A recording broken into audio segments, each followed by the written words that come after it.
স্থানটিতে দাঁড়িয়ে রয়েছি, এটাকে বলা হচ্ছে কাটার সেকশন ড্রেজার, যেটার মাধ্যমে নদীর নাব্যতা মানে নদী চলাচল পথে যেখানে নদীর গভীরতা কম থাকে, যেখানে নৌ চলাচল করে, আপনার যেমন লঞ্চ, জাহাজ, স্টিমার, নৌ চলাচলের পথে নদী, সাগর, খাল, বিলে, পুকুর নয়, নদী, সাগর, খাল, বিলে যে ময়লা আবর্জনা বা বালি উত্তোলন করা হয় আপনার এই ড্রেজিং মেশিনের মাধ্যমে। এখানে দেখতে পাচ্ছেন এই যে এটা হচ্ছে আপনার কাটার মেশিন।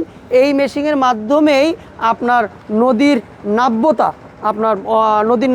আপনার ইয়ে করে থাকে।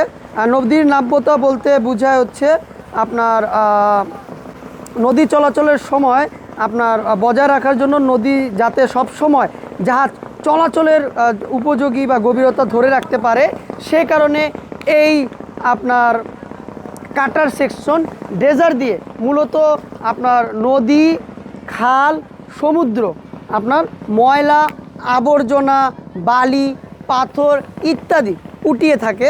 এবং এইটার মাধ্যমেই আপনার আমরা যে দেখি অনেক সময় নদী চলাচলের পথে চাঁদপুর বলেন, মেঘনা নদী বলেন, বা অন্যান্য নদীতে যে রয়েছে, বা পদ্মা নদী বলেন, সেই নদীতে দেখবেন যে যাওয়ার পথে বালু উত্তোলন করতেছে।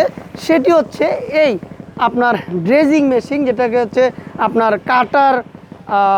কাটার ড্রেজার বলা হয়, যেটার মাধ্যমেই আপনার বালু, তারপর পাথর, ময়লা আবর্জনা উঠানো হয়। এবং কী মেশিনের মাধ্যমে উঠানো এটা একটু দেখাই, যেখানে অত্যাধুনিক এবং অনেক শক্তিশালী ইঞ্জিন ব্যবহার করা হয়েছে।